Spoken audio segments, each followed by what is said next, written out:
A todos. Bueno, en fecha 22 de noviembre del 2019, a horas, según mi reloj, 8:33, se constituye en esta sala de audiencia número 6 el que les habla, doctor Roberto Eduardo Flores, integrante del Colegio de Jueces Penales de este Centro Judicial Concepción, a los fines de llevar a cabo una audiencia de control de detención, audiencia de formalización y ampliación de la acusación y audiencia de medida de coerción, pedida por el titular de la Unidad Fiscal de Investigación e Enjuiciamiento de Delito contra la Propiedad. Dato del legajo, el número 9716/19. Vamos a recaratular la causa como Massa José Roberto, vamos a evitar el apodo, sobre robo agravado. Víctima Páez Víctor Hugo. Fecha del hecho 15/11 del 2019. Por favor, bueno, somos muchos, pido que las partes se vayan identificando. Gracias, su señoría. Por el Ministerio Público Fiscal, el doctor Víctor Gangarrosa, auxiliar fiscal en la Unidad de Delitos contra la Propiedad. Por la misma unidad también me acompaña el prosecretario Juan Carlos Marrancini. Bien, ¿se encuentra presente la víctima o no? Y su señoría se encuentra presente. ¿Dónde está la Víctor víctima? Hugo Páez es el señor que está aquí. Ah, bien, buen día, señor. Bueno, por favor, necesito que también... Siéntese ahí, por favor.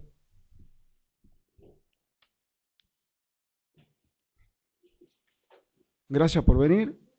Yo le voy a pedir que se identifique, por favor, porque usted ha sido víctima de un hecho. Así que, por favor. A ver, lo voy a ir ayudando. Paz Víctor Hugo. Sí. Acá dice domicilio, la localidad, La Cabaña, Alto Verde, departamento Chicligasta. Sí, señor. Bueno, dígame su edad, por favor. 31 años. ¿A qué se dedica? Jornalero. Jornalero. Estado civil, señor. Soltero. Soltero. A pesar de que es soltero, ¿tiene hijos? Sí. ¿Cuántos hijos? 4. 4 hijos. El número de documento, por favor, señor. 33, ¿Sí? 817, ¿Sí? 514. Bueno, muy bien.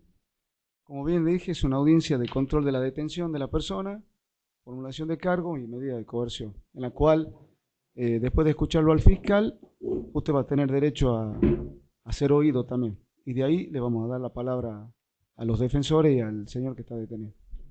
Bueno, doctor, perdón, ¿los defensores ya se han identificado o no? Falta el defensor. Buen día, señor juez. Jorge Muñoz, por la defensa del imputado.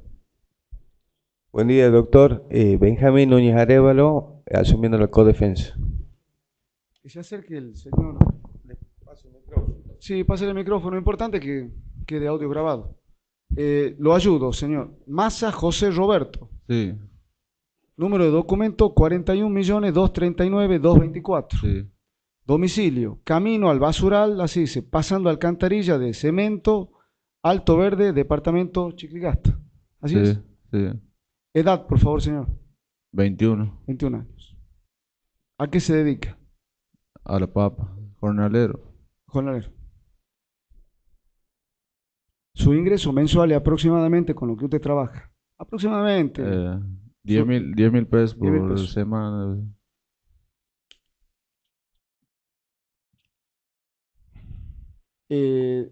¿Su estado civil es soltero, casado? Estoy juntado nomás. ¿Está en pareja? Sí, ¿Tiene hijos?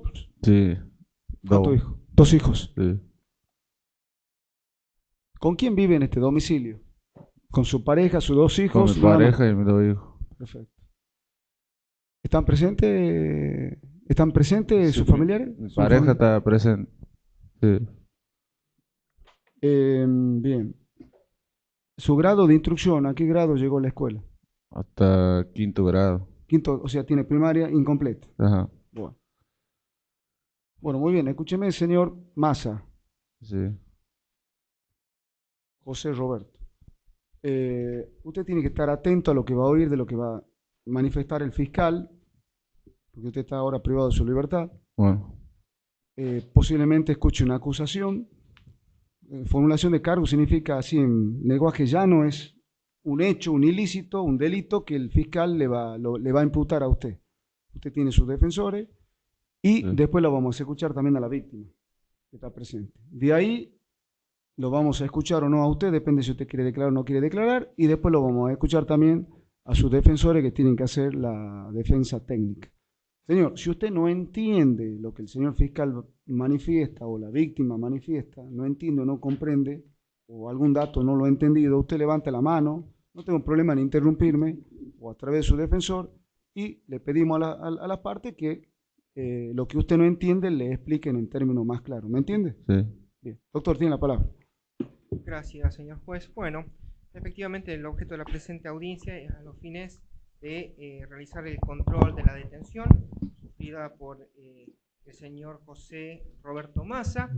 También este Ministerio Público Fiscal va a formular cargos en orden a unos hechos y una calificación jurídica que en su momento voy a expresar, y también eventualmente abrir discusión sobre la procedencia de medidas cautelares.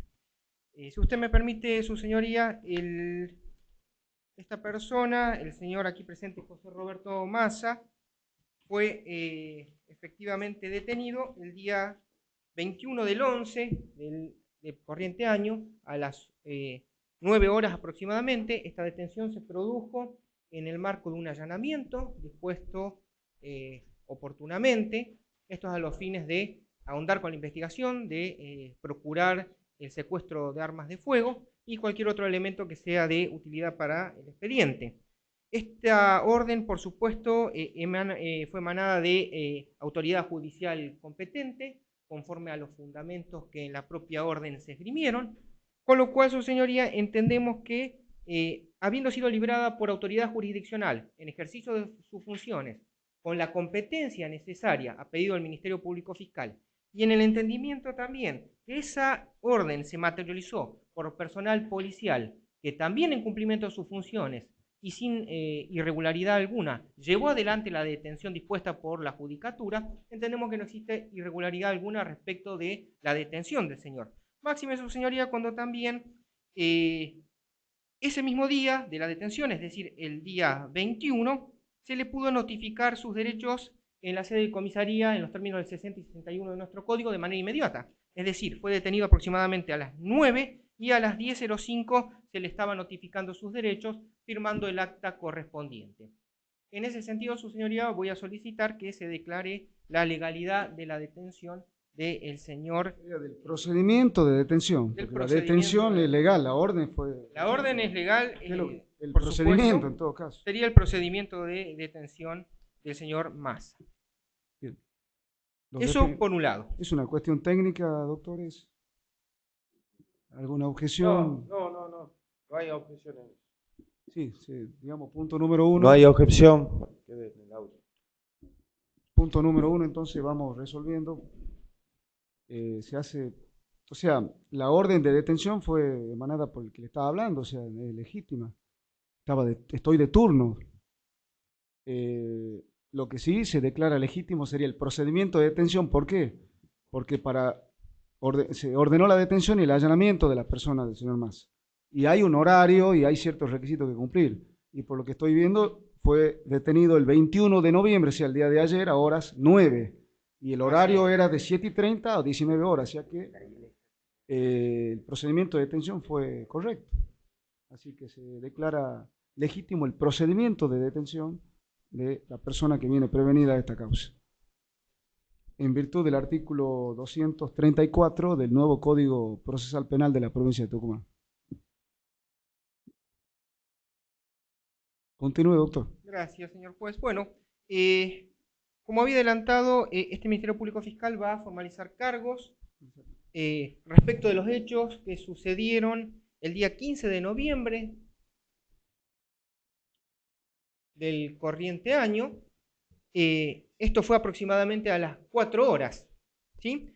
Cuando el señor José Roberto Massa, en compañía de una persona que aún no está identificada, ¿sí?, previo a ponerse de acuerdo para sustraer bienes de terceros, pudieron divisar a esa hora y en ese momento que circulaban 2 personas a bordo de una motocicleta. Esto es el señor Víctor Hugo Páez y el menor Jesús Alexis Alfaro. Estas personas venían a bordo de una motocicleta transitando aproximadamente, sería el kilómetro 3 de la ruta provincial número 330. Esto sería más o menos alrededor de 300 metros antes de la entrada de la localidad de Alto Verde. Fue ahí, en ese sitio, donde los embisten de atrás a las víctimas, ¿sí? Chocan de atrás a las víctimas. Esto hace que pierda el equilibrio la moto que venía por delante con la víctima y el menor que lo acompañaba. Se cae la moto, caen estas personas, las víctimas, y es allí cuando el señor Massa, esgrimiendo un arma de fuego y apuntándole a la cabeza al señor Víctor Hugo Páez, le exigió la entrega de la motocicleta y específicamente le dijo: dame la moto si no te mato. Esto produjo que la víctima, el señor Páez, se negara a eso, por lo cual, al intentar vencer la resistencia del atraco, el señor Massa, José Roberto, le hizo un disparo con el arma de fuego que tenía en su mano. Este disparo impactó a la altura del pecho, causándole una serie de lesiones que al día de la fecha todavía no han podido ser efectivamente constatadas en cuanto al modo de producción y demás. Esto habida cuenta que el señor estuvo hasta hace muy poquito internado, con lo cual todavía estamos esperando el resultado de las historias clínicas y el informe forense, pero sabemos que se produjo una lesión de arma de fuego, eso sí lo tenemos constatado. Y una vez que le efectuó este disparo con arma de fuego a la altura del pecho, se dieron inmediatamente a la fuga. Básicamente, su señoría, estos son los hechos que motivan la presente... Se dan a la fuga y hay algún... ¿Le roban al señor? No alcanzan a robarle absolutamente ningún efecto, simplemente después del disparo se suben a la moto de vuelta en la que venía circulando y se dan a la fuga. Con respecto a las evidencias con que contamos en el legajo de investigación, tenemos el acta policial de intervención, inspección ocular y secuestro, de la cual surge que el ingreso de una persona con una herida de arma de fuego al hospital regional de aquí de la ciudad de Concepción. Esto pudo ser certificado y corroborado por Andrés Emilio Sosa, que es el oficial subayudante de la policía de la provincia de Tucumán, que cumple funciones en la comisaría de Concepción. También contamos con el acta que se le hizo, el acta de entrevista al menor Alexis Jesús Alfaro, quien era quien acompañaba en ese momento a la víctima, quien pudo brindar detalles de lo que sucedió, de lo que presenció, y donde también pudo reconocer al imputado como, textualmente lo dijo, como Bolón Massa. También tenemos el acta de policial de entrevista al señor Jesús Alexis Alfaro, donde también ratificó lo que acabo de decir, ¿sí? Ya esta vez en sede policial nuevamente también, la declaración que prestó en sede judicial, ¿sí? Donde expresa también... Doctor, perdón, Alexis Jesús Alfaro, ¿cuántas entrevistas policiales tiene? ¿Dos? Dos en la policía. Tiene una y dos, yo veo dos acá. Así es, es lo que le acabo de mencionar exactamente. Alexis así. Jesús Alfaro, que el menor... En una parte brinda detalles generales y en la otra declaración expresamente, y eso por eso hago la diferencia, reconoce, conforme aquí lo dice, a un tal Bolón de apellido Massa. Esa es la primera declaración. Esta es la segunda. Esa es la segunda, Esta entonces. es la segunda. Perfecto. Y da algunos detalles precisos de que tenía un revólver, que no pudo precisar datos y demás. Y eso fue posterior al hecho. Exactamente. Horas después del hecho. Sí, exactamente.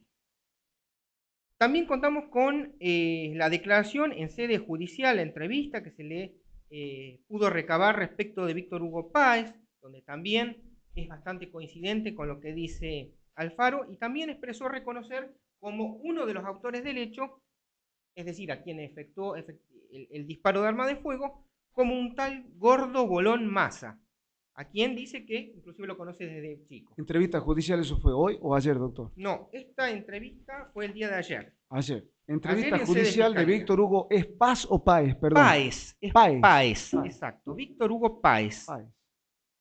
Bien. Expresa que le pegó un tiro en el pecho, que se trataba de un revólver 22 corto, de color negro, bueno, y una serie de circunstancias que no tienen que ver ahora con, digamos, la formulación de cargos, simplemente para darle un marco genérico. También tenemos la carpeta técnica practicada respecto de los informes planimétricos y fotográficos, donde se encuentra retratado cómo se encuentran emplazadas las calles en donde se produjo el hecho. También se encuentra fotografiado el lugar y la visibilidad que había en ese momento. En el croquis también el sector donde había ocurrido el presente hecho, donde está emplazada la ruta provincial, los lugares aledaños a la zona y demás. También contamos obviamente con el protocolo de cadena de custodia respecto del secuestro de una remera utilizada por la víctima al momento del hecho, que está también para ser analizada. Se trata de una remera amarilla con detalles rojos, que en la parte superior, cercana al hombro, tendría manchas pardo-rojizas. Estas las vestimentas, por supuesto, insisto, que vestía la víctima al momento del hecho. Y también tenemos, bueno, el resultado de la orden de allanamiento ordenada justamente por vuestra señoría, en el cual se pudo dar con la persona y con el paradero del señor. ¿Hubo algún secuestro en el allanamiento? No, su señoría, doctor? el allanamiento dio negativo para el secuestro de armas de fuego. Estos son, su señoría, las evidencias con que cuenta el Ministerio Público Fiscal al día de la fecha.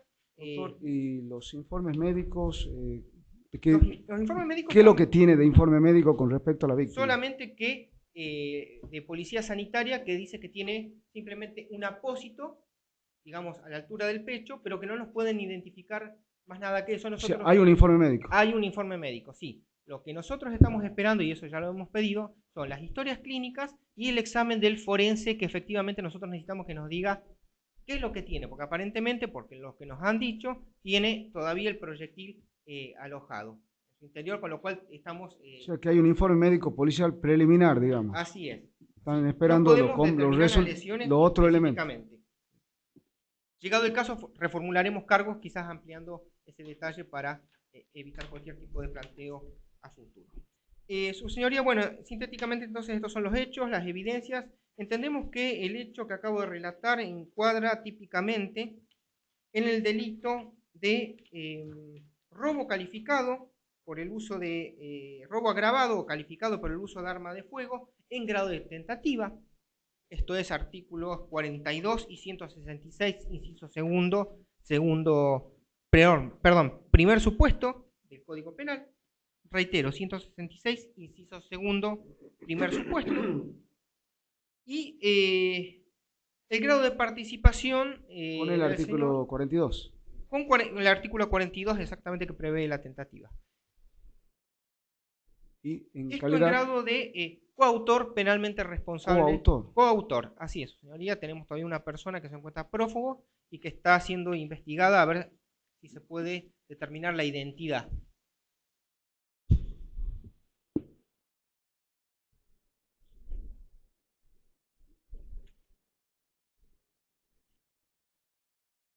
Bueno, muy bien. Vamos a escuchar ahora a la víctima, por favor. ¿Se puede acercar, señor Páez?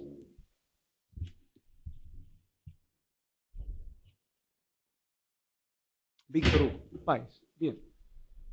Señor, usted tiene derecho a ser oído dentro del marco de, porque estamos dentro de lo que se llama la acusación fiscal. Entonces yo quiero que usted me relate qué es lo que ocurrió ese día. ¿Qué es lo que pasó ese día? Bueno, nosotros venimos con... Por favor, tranquilo y hacia digamos, el micrófono para que se escuche, escuchemos todos. Claro, nosotros resulta venimos ese día como ha ido con un Nosotros, amigo, dígalo, ¿usted con quién iba? con Jesús. Bien. Íbamos con Jesús, fuimos a buscar bebida, porque habíamos jugado a la pelota y habíamos ganado y estamos tomando, ¿me entiendes? Voy a buscar bebida y no hemos encontrado. nos volvimos a la casa y veníamos despacio, veníamos conversando. ¿Ve? Y yo, como siempre soy precavido, en solo estar, yo siempre venía mirando para atrás y no nos venía siguiendo alguien. ¿Ve? En el momento ese, en el transcurso ese, agarra, nos dan un saque de atrás, pateando la rueda, con para voltearnos. Y nos hacemos para la cuneta. Y yo, para no caernos, no lastimar, no golpearnos nosotros, le estabilizo a la moto. Yo lo rebaso así al que me quiso robar, él, así, y salimos así para el medio. Cuando yo quiero hacer una rebaja para salir, porque yo no le quería entregar la moto, porque no era mía, era de la madre de Jesús, vienen de vuelta y nos dan un saque de este costado. Y cuando agarra, se nos pone a la par, me pone el revólver en la cabeza. Cuando me pone el revólver en la cabeza, yo agarré y le dije, por Blanco soy Víctor Hugo, no me disparé. Y cuando, en el momento que parece que iba a disparar, yo suelto el acelerador con el muchacho detrás, Jesús, le bajamos la mano. Nosotros le bajamos así y viene y me da el impacto acá. ¿Dónde le pega el disparo? Acá. Está en el rebota en el... ¿Y por qué tiene el brazo? ¿Qué le afectó el brazo? No, porque yo al mover el brazo, el músculo se mueve y la bala me quema y me duele. Yo de noche no duermo casi. Ve, por ejemplo, ahora en esta mañana me levanté con los dos pezones punzantes, me duelen. Ve, por ejemplo, ya que digamos, pectorales. ¿A dónde tiene la bala entonces alojada? Acá, al lado izquierdo. Ah, en el lado izquierdo. Sí. Y, digamos, ¿y qué tipo de curaciones le hicieron en el hospital? Lo único que me hicieron, me curan la herida por donde entró el proyectil, nada más. Aquí, yo, por ejemplo, a mí el sábado me querían dar el alta. Y yo le dije que no, que yo no iba a ir hasta que no me lo saquen al proyectil. Bien. Porque me duele, me molesta.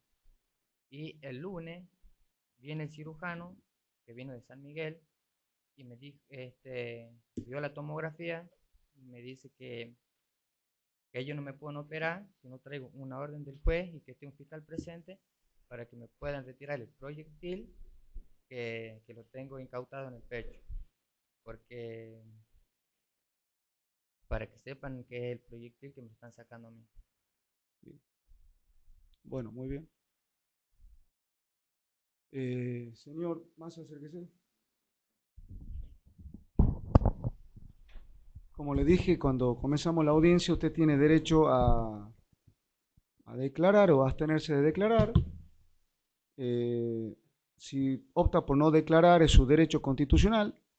Para este magistrado no me genera ningún prejuicio su persona que usted no declare, y tampoco significa una admisión de los hechos que el fiscal acaba de acusarlo, ni tampoco significa el reconocimiento de culpabilidad. Y si usted declara, bueno, lo vamos a escuchar atentamente.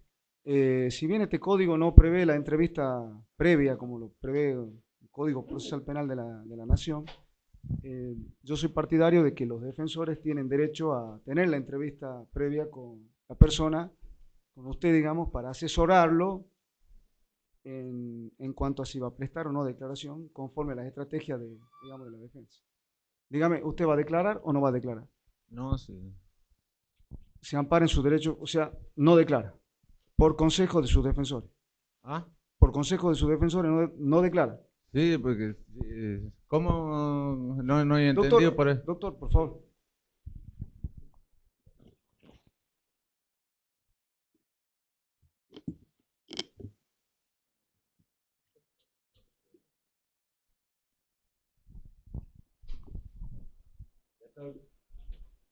Dígame. Bueno, yo ese día que él dice... O sea, ¿va a declarar usted? Sí. Bien, dígalo. Bueno, yo ese día que él dice que yo yo iba a trabajar.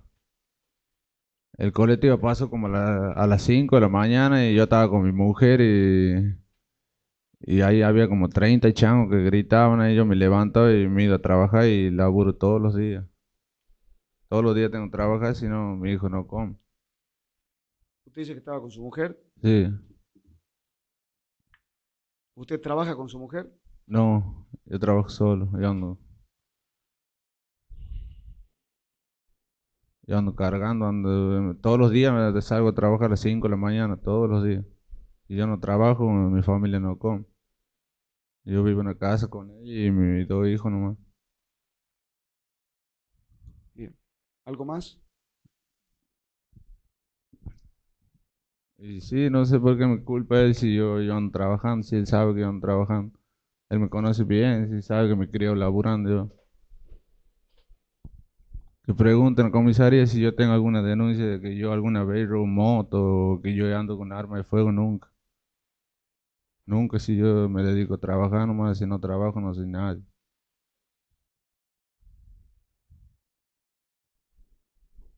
Sí, sí, vivo trabajando todos los días a las 5 de la mañana. Tengo más de 30 testigos que iban en el colectivo y van conmigo todos los días trabajo. Yo ando cargando con mis hermanos.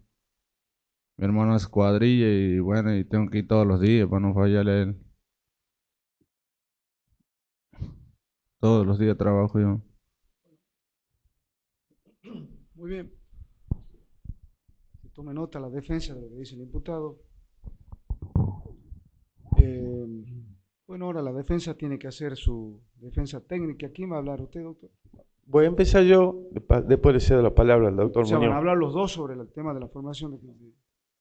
Yo no voy a formulación de cargo, hablo yo entonces. Hablemos de la formulación de cargo, doctor, y de la calificación legal y, Sí, y del grado de participación. nosotros recién tomamos contacto con la causa, incluso la defensa pública era la que iba a venir en principio acá, pero ya lo tengo acá a la vista el expediente y yo le escucho al Ministerio Público fiscal hablar de la investigación como si esta investigación hubiera todo dirigida desde el principio por el Ministerio Público Fiscal. Y los años de experiencia en la profesión libre, y que sé que su señoría la tiene también, me indica que la investigación acá en Tucumán, por lo menos, siempre es dirigida por la policía. La policía es que no investiga tampoco, sino que tiene unos patrones de quienes pueden ser, sacan deducciones que muchas veces son ilógicas y que a veces quedan plasmadas en el expediente, como ha quedado acá. Hay un detalle muy particular. A foja 01 comienza la investigación y en ningún momento la policía que hacía las veces de investigación y que conforme a las copias que yo tengo, tal vez me esté equivocando, no existía ninguna dirección en la investigación sobre el hecho que se había denunciado a las 7:30. A foja 01 es de notar que no aparece la persona de Alexi, quien fuera el que lo acompañó al señor Páez, quien es víctima ahora. Pero sorprende después, a foja 21, cuando la policía se presenta, casi 3 horas y media después, en busca de quien fuera nombrado, dice la policía, claramente dice que es que en fecha y hora indicada se hace comparecer por ante esta unidad una persona que se encuentra mencionada en calidad de víctima en la presente investigación. Alexi Jesús Alfaro es menor de edad y se le recibió declaración en la policía. Y claramente, porque es una prueba que también la nombró el Ministerio Público, manifiesta lo que a mí me interesa, que dice, ambos vestidos de negro. Otro dato no preciso, a uno lo reconocí como un tal Bolón, apellido Massa. Ahí aparece el nombre de nuestro defendido. Y dice que vive en la cancha de los Canarios de Alto Verde y otro sujeto vi que tenía un revólver. Es un detalle muy importante, porque el Ministerio Público lo acusa a mi defendido de que él ha sido el autor del disparo y que él es el que portaba el arma. Después, la investigación se va acomodando, ya cuando viene la causa toma el timón el Ministerio Público, pero pese a ello no se le realizó ningún té de guante de parafina a mi defendido, no se le encontró ningún arma en el allanamiento, no se le encontró la motocicleta que dice que era con la cual se conducía, pero sí se encontró un estado de indefensión, como lo dijo mi defendido, mucha humildad, una casa que estaba sin luz eléctrica al momento del allanamiento. Y todo el análisis en la fáctico me da cuenta que la policía acá no investigó. La policía lo hizo decir a Alexis, según nuestra teoría de caso, que nombre a un tal Bolón, de apellido Mas. Y acá la víctima seguramente pide justicia, pero la justicia no se trata de encarcelar a cualquiera, sino de ver quiénes son los autores reales del hecho. Entiendo que, su señoría, este proceso está tildado de nulidad en cuanto, cuando lo nombran a mi defendido, no existe un cauce de investigación seria que haya producido que mi defendido hoy esté acusado de este hecho. Con respecto a la calificación, lógicamente, que es un delito de robo, pero en los marcos y en los tipos que establece el Ministerio, pero nosotros rechazamos como defensa enfáticamente el procedimiento y, por supuesto, entendemos que nuestro representado no ha participado en esos hechos. Eso con respecto a este ítem. Muy bien. Continúe, doctor, con la... Gracias, su señoría. Bueno, si va a pedir alguna medida. Sí, este Ministerio Público Fiscal, en orden a lo que acabamos de relatar, entendemos que resultaría razonable, al menos para neutralizar los peligros procesales que seguidamente voy a mencionar, el dictado de una prisión preventiva por el término de 15 días.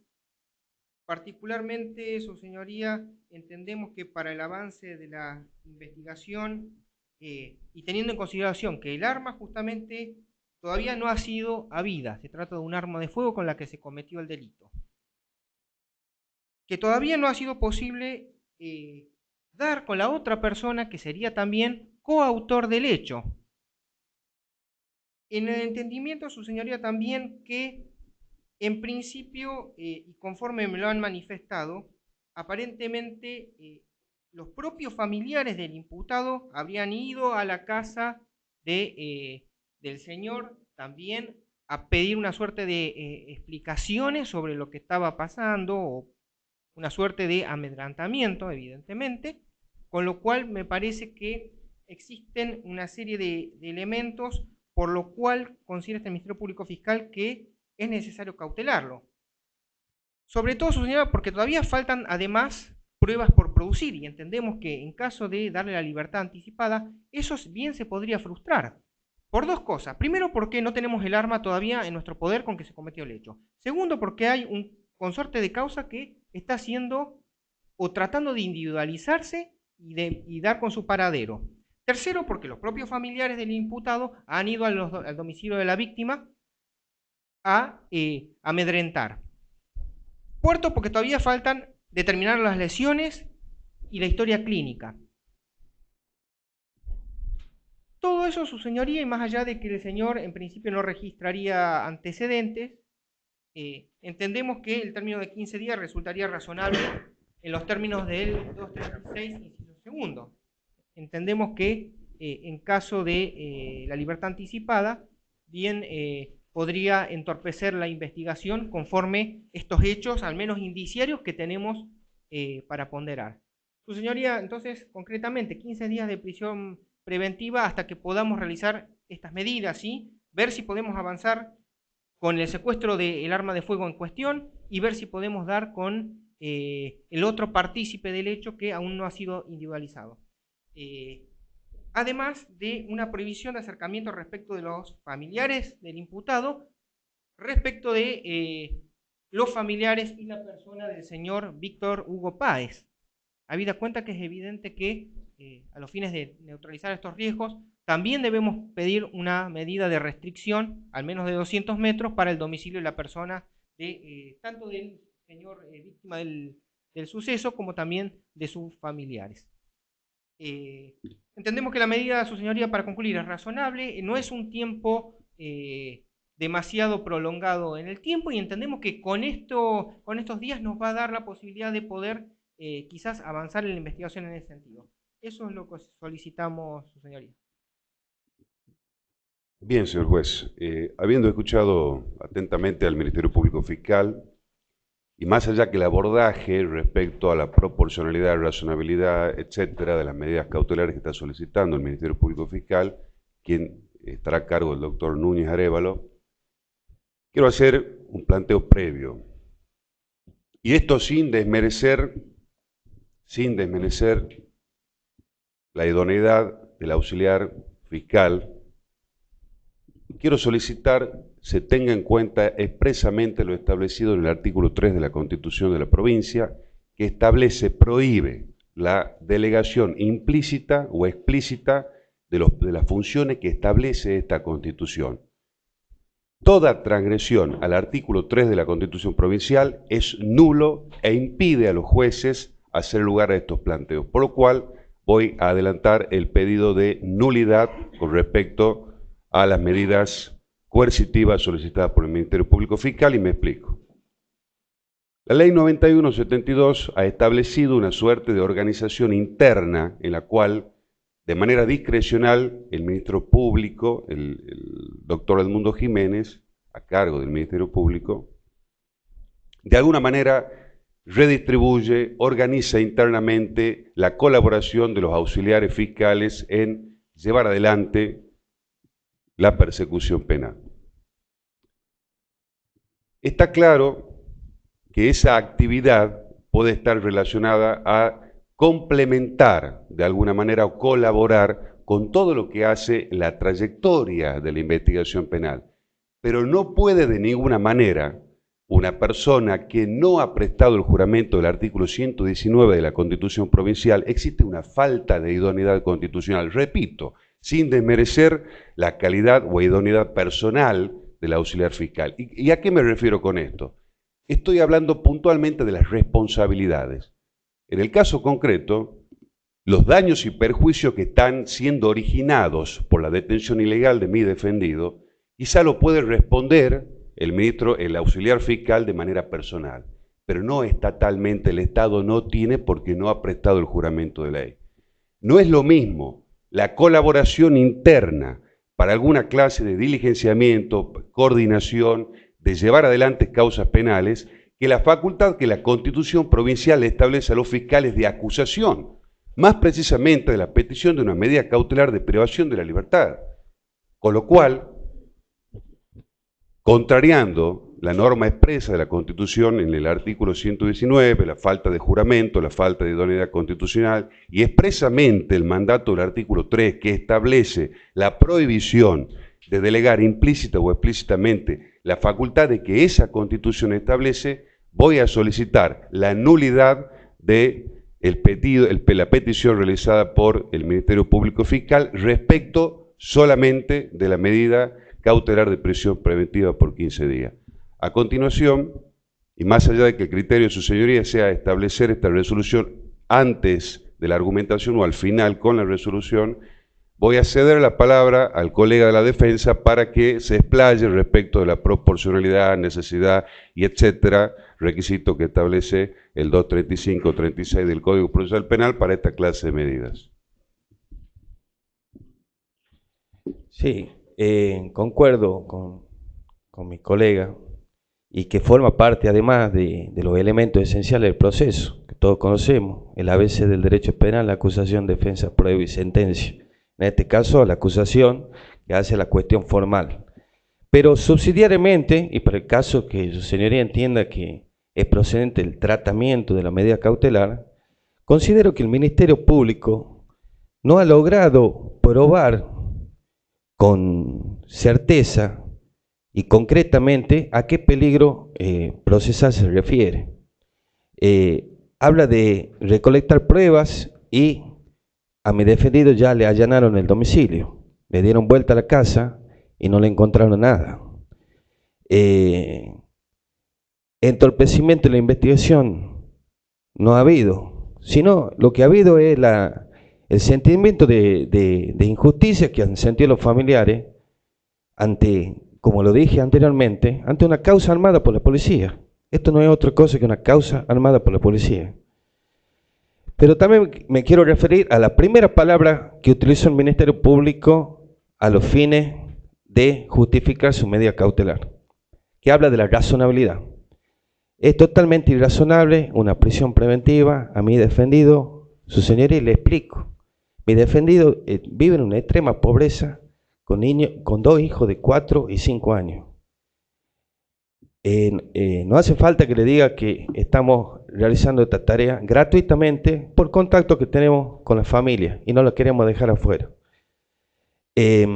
Todos los días tiene que salir a trabajar a las 5 de la mañana, con lo tal, esa medida coercitiva que no se acredita, otro tipo de medida y que hoy en todos los diarios están hablando, en Argentina están hablando del nuevo Código de Procedimiento Penal de la Nación, que espero que lance una línea a toda la Argentina, porque el federalismo es una cosa, o sea, cada provincia puede dictar sus medidas, pero cuando se afecta el principio de igualdad y cuando nosotros tengamos en los procedimientos federales un principio de libertad en general como se aplica, acá vemos en Tucumán un total abuso de la prisión preventiva.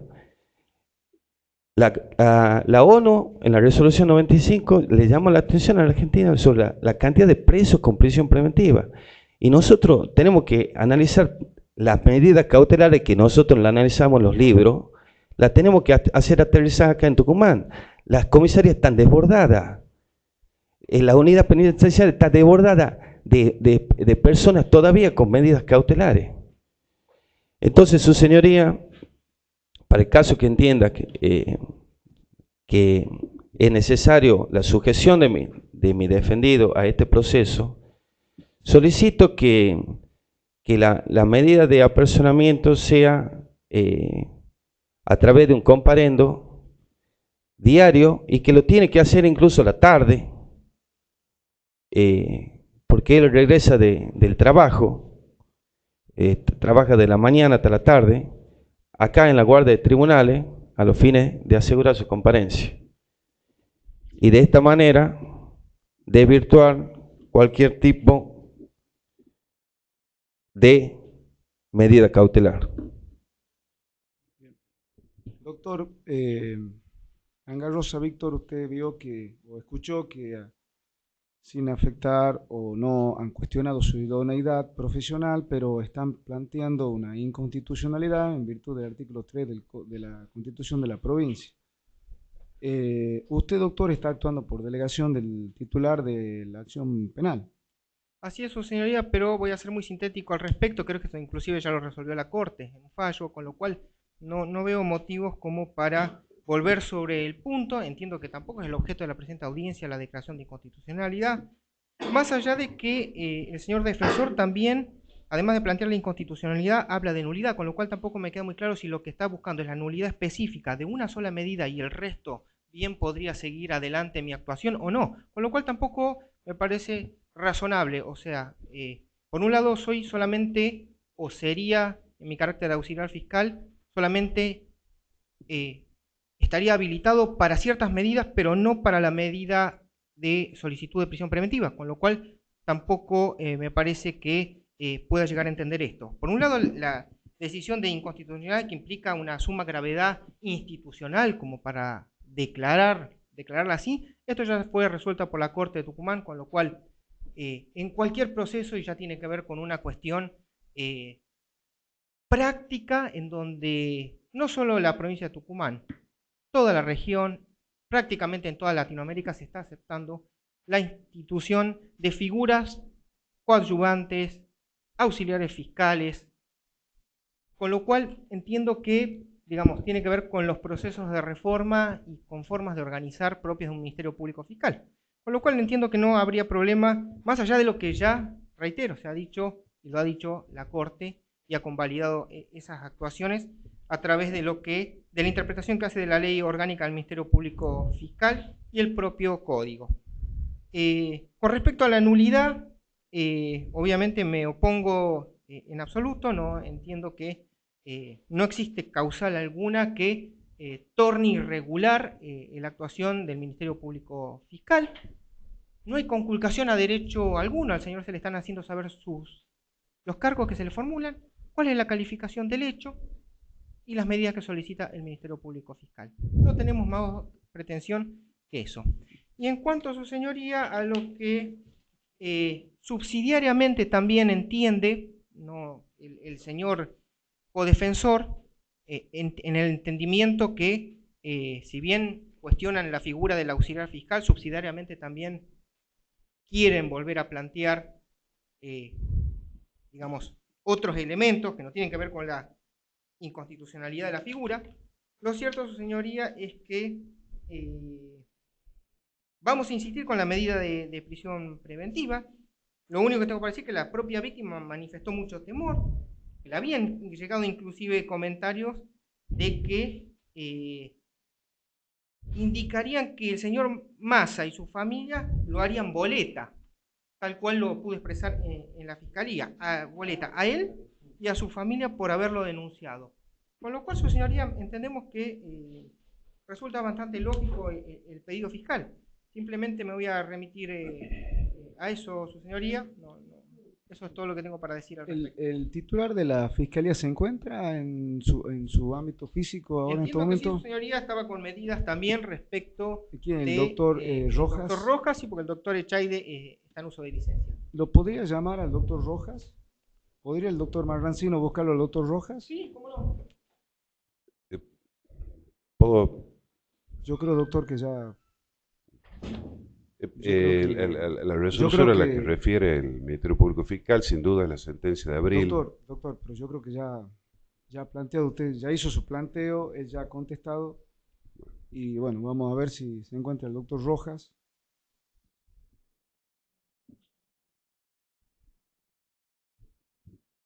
En su ámbito físico.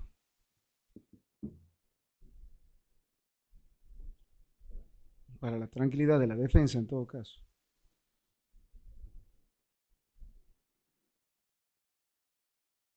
Doctor, ¿puede disponer de agua? No sé si el personal policial, por favor, le brinda agua al...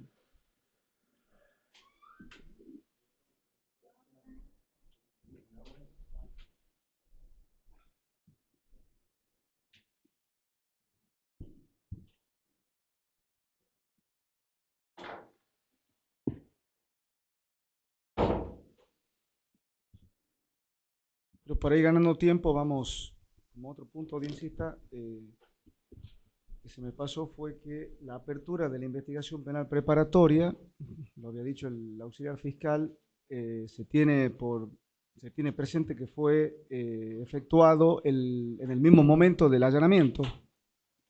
Así es, su señoría, es de fecha 20, en realidad es de fecha 20 la apertura de la investigación, 20 de noviembre del 2019. Bien, se tiene presente que la apertura de la investigación es de fecha 20 de noviembre del 2019. Y fue notificada, su señoría, en fecha 21 de noviembre en sede de fiscalía. Y fue notificado al imputado en fecha 21 de noviembre del 2019.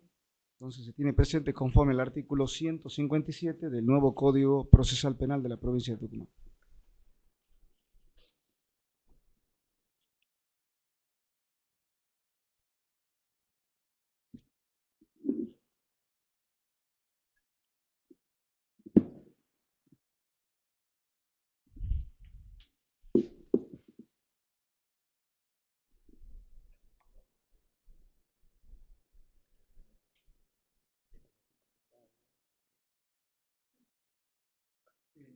El doctor Echagüe está de licencia.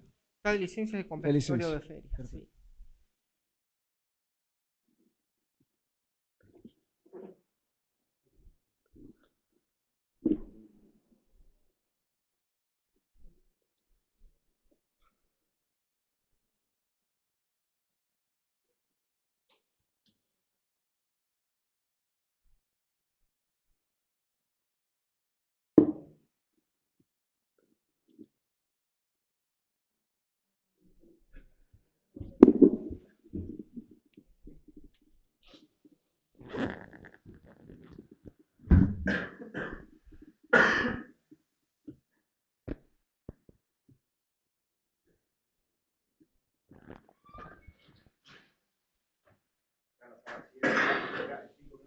Bueno, hagamos un cuarto intermedio de 5 minutos y vamos 10 minutos y lo esperamos que venga el titular de la Fiscalía a cargo del doctor Bien, su señoría. Rojas, por favor. Ah, bueno, no, ya está. Bien, bien, no hacemos...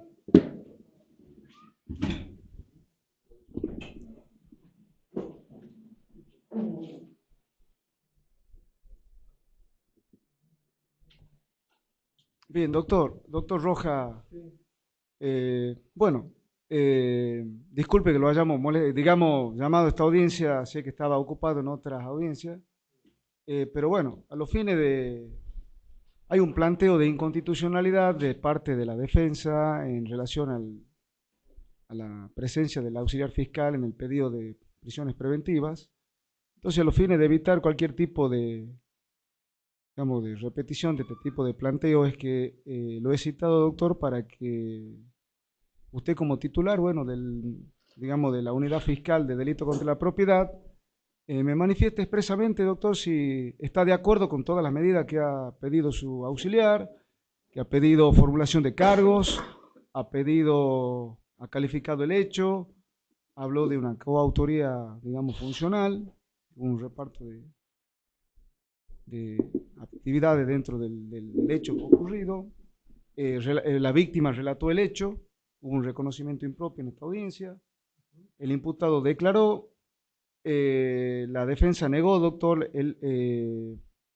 o sea, hizo una defensa técnica no aceptando el hecho, pidió la nulidad del procedimiento de investigación y además el señor auxiliar pidió una prisión preventiva de 15 días por entorpecimiento de la investigación basado en el artículo 236, inciso segundo, y además pidió una medida de coerción de prohibición de acercamiento físico de los familiares del imputado hacia la familia y hacia la persona de la víctima, en virtud del artículo, estimaría yo, 235, inciso 9.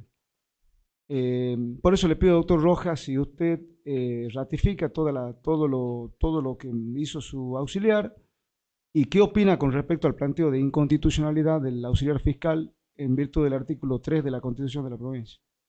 Bueno, en un principio la cuestión de la constitucionalidad o no de la figura de auxiliar fiscal está resuelta en nuestros tribunales superiores, así que me remitiría a lo mismo para... En el fallo, usted se refiere al fallo Marchis. Claro, sí, entonces yo ya me remito a lo mismo en orden a la brevedad también, porque también está la otra situación que está relacionada con la cuestión de la gestión de los casos. Para gestionar los casos, el Ministerio Público Fiscal ha dispuesto la figura del auxiliar fiscal, el cual trabaja en equipo dentro de cada fiscalía. En el caso de nuestra fiscalía, ahora este caso estaba a cargo del doctor Echagüe y ahora yo estoy a cargo mientras él esté de licencia. No existe acá una subrogancia clásica como la que era del sistema anterior. Simplemente yo asumo el caso como parte del Ministerio Público Fiscal porque es único. Y en ese entendimiento también nosotros trabajamos en equipo. Todo lo que el doctor Gangarrosa está planteando en esta audiencia ya ha sido previamente evaluado, previamente autorizado, y él obra según las instrucciones que ha recibido y según lo que vamos acordando en cada caso. Es una manera moderna de gestión de casos que permitiría al Ministerio Público Fiscal dar una solución, una respuesta a la ciudadanía. En este caso en particular voy a ratificar todo lo actuado por el doctor Gangarrosa. Él ya tiene las instrucciones especificadas, cuáles son las que cuál sería la estrategia que vamos a seguir en este caso, y por eso ratifico lo que él ha pedido en esta audiencia. Son la prisión preventiva, que se encuentra plenamente justificada por los motivos que él ya habrá expresado, y que previamente ya ha sido analizado. Es decir, nada de lo que el doctor Gangarosa ha planteado en esta audiencia no ha sido previamente analizado en el seno de la Fiscalía. Se trabaja en equipo, como dije, con modelos de gestión de audiencias y gestión de casos modernos que pretenden simplemente dar una solución a la sociedad. Ahora, con respecto a la inconstitucionalidad, voy a pedir su rechazo, dada la Pero postura. ahora en este caso ya devine abstracto, doctor, porque ya está presente usted. Sí, sí, de todas maneras, para los próximos casos creo que se tenga en cuenta esto. Nada más, su señoría, ahora, si su señoría me dispensa, tengo otra audiencia en suspenso. Doctor, ¿Podría retirarme? justamente necesitaba su presencia justamente Bien. para que manifieste lo que está manifestando a Muy los bien. fines de la tranquilidad de la defensa. Muy bien, su Y señoría. gracias, doctor, por haber venido. Muy bien, gracias. Bueno, muy bien, entonces se tiene presente lo manifestado por el fiscal titular de la Unidad Fiscal de Delito contra la Propiedad.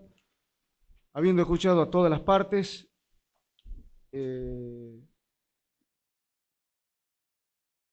como punto 3 resuelvo, tratándose de calificaciones provisorias y precarias, estamos en una formulación de cargo, en una investigación incipiente. No veo, la verdad, no advierto, doctor, que la nulidad que usted plantea sea, digamos, procedente en esta etapa incipiente de la investigación, sin perjuicio de que usted la pueda reeditar, doctor, en una etapa un poquito más avanzada, como podría ser si se llegara a un control de acusación. No advierto, como bien dice el Ministerio Público Fiscal, alguna lesión, alguna garantía constitucional, la verdad que no la advierto.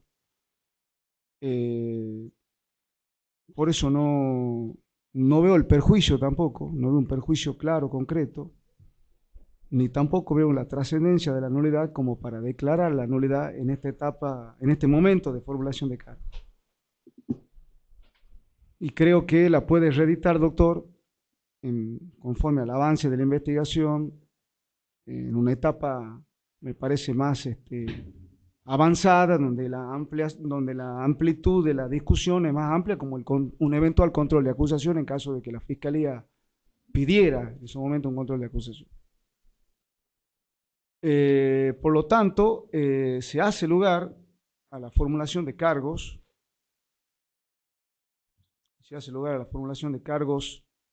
que reitero es precaria y provisoria por lo incipiente de la investigación, conforme al relato del señor fiscal. Del hecho ocurrido, como bien lo dijo, el día 15 de noviembre, aproximadamente a horas 4 de la madrugada, en la ruta número 303, kilómetro 3, aproximadamente a 300 metros de la entrada principal de la localidad de Alto Verde. Y todos los demás, digamos, digamos, el relato de la acusación, me remito por razones de brevedad y por el sistema audio grabado de esta audiencia al relato fiscal, por economía procesal. O sea, tomo como base fáctica de la acusación lo que dice el señor fiscal. Hablamos de evidencias en esta etapa incipiente, y las evidencias son porque, ¿cuál es la diferencia con la prueba? La prueba es cuando hay una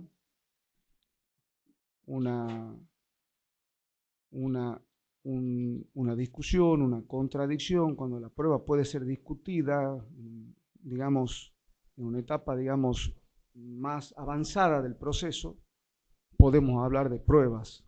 Hay una discusión, hay una contradicción más amplia. Yo por eso hablo de evidencia en esta etapa. Y la evidencia, como bien lo ha dicho el señor fiscal, que algo de conocimiento ya tenía por el dispuesto la medida de allanamiento y detención del señor Massa, son especialmente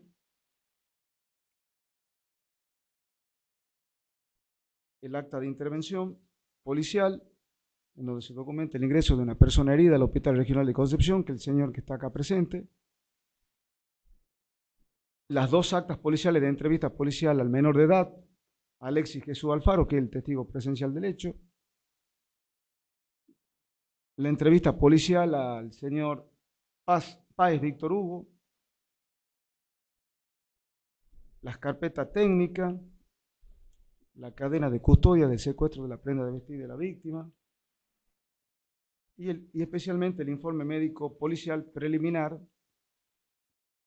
que acá también lo estamos viendo, que la persona resultó herida y indicó el lugar de donde, es más, tiene alojado un proyectil en el lado izquierdo, dijo acá, en el pecho, el tórax. Esas son las evidencias y la calificación legal es, como bien lo ha dicho el señor fiscal, provisoria, robo agravado por el uso de arma de fuego en grado de tentativa, artículo 166, inciso segundo, primer supuesto, 42 del Código Penal, en calidad, desde mi punto de vista, de coautor funcional, artículo 45 del Código Penal.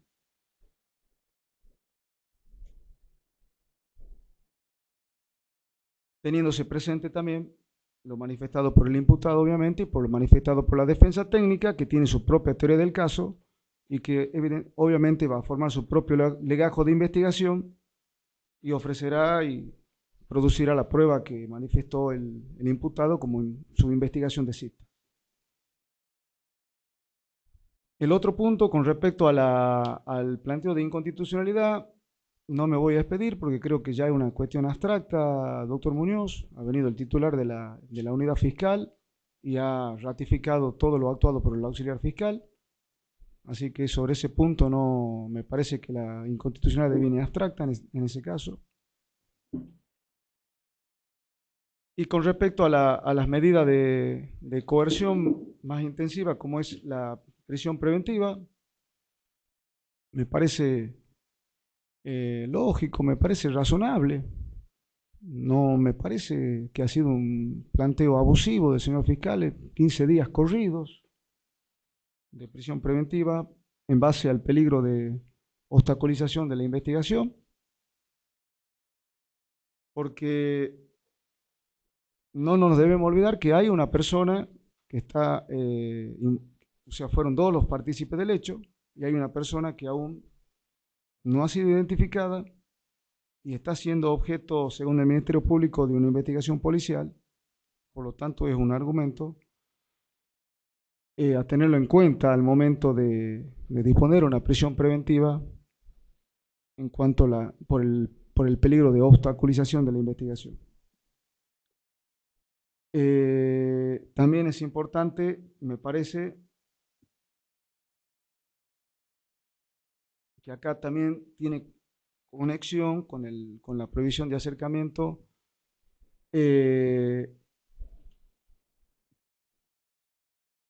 un posible amedrentamiento de parte del imputado. No digo que fue en acto, que no estoy diciendo que es una afirmación, pero un presunto amedrentamiento del imputado y de los familiares del imputado hacia la presunta víctima, que también puede obstaculizar este proceso investigativo,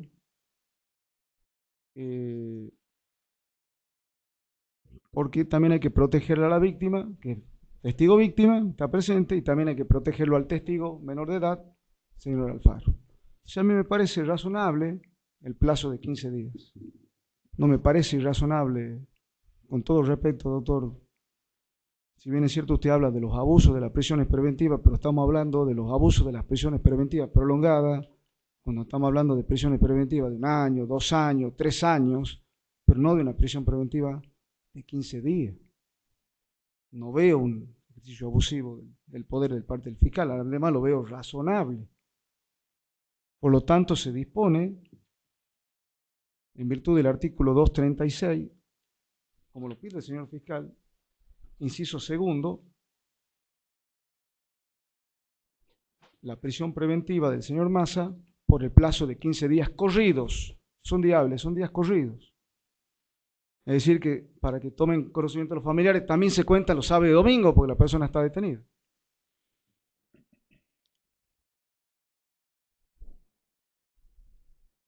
Vencido dicho plazo de 15 días corridos, se dispone la libertad del señor Massa José Roberto bajo caución juratoria. O sea, sin ningún tipo de fiador, bajo caución juratoria. Usted va a ser su propio fiador, señor, cuando recupere su libertad. Y, como bien lo ha pedido su defensa, no vamos a ordenar un comparendo diario, porque me parece un poquito, que generaría, digamos, para mí sería excesivo, pero sí pediría, una vez que se recupere la libertad de esta persona, vencido el plazo de 15 días, la medida de coerción va a ser la obligación de fijar y mantener un domicilio, que él ya lo ha dicho, donde vive,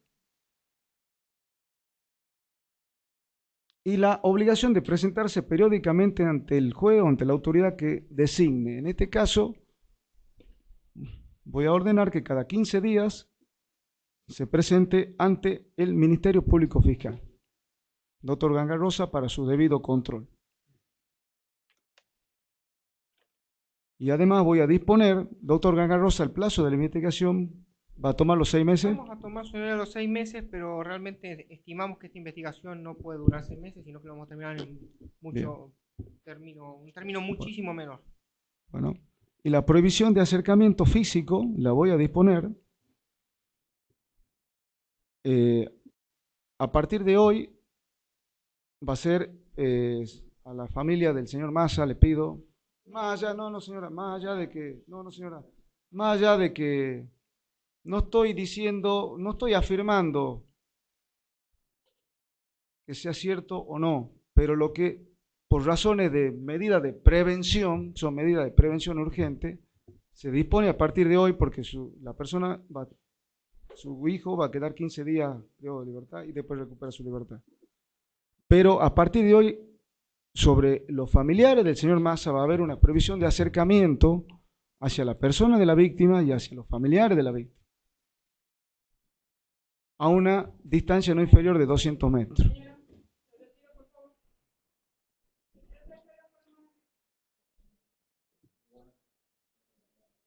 No, está bien, también oficial. Señora, por favor, no haga ningún gesto de desaprobación o aprobación, porque si vuelve a hacer ese gesto lo voy a tener que desalojar la sala. Déjeme que resuelva, señora. Estamos bien, estamos tranquilos, así que... Y una vez que recupere su libertad el señor Massa, la prohibición de acercamiento hacia la familia de la víctima y hacia la propia víctima en su domicilio y en sus ámbitos donde desarrolle sus actividades, va a ser también en contra del señor Massa. O sea que usted, una vez que recupere su libertad, usted tiene prohibición de acercarse al señor Massa. ¿Entiende? Y a ver, la prohibición de acercamiento le voy a explicar a la gente. Acá Concepción es un pueblo chico. Capaz que ustedes al señor Massa lo ven en la plaza, lo pueden ver en la iglesia, como siempre digo, lo pueden ver en un cine, en un boliche, donde sea. Lo importante es evitar todo tipo de amedrentamiento, gesto o alguna seña, evitar ese tipo de cosas. Esa es la verdadera restricción de acercamiento. Y lo mismo le digo a usted. Porque si hay algún tipo de denuncia o hay algún tipo digamos, tanto del testigo como de la víctima del Ministerio Público Fiscal, se va a generar una audiencia y podemos llegar a tener, digamos, de nuevo problemas con medidas privativas de libertad que puede redundar en perjuicio del señor Massa. Eso en virtud del artículo 235, inciso 9.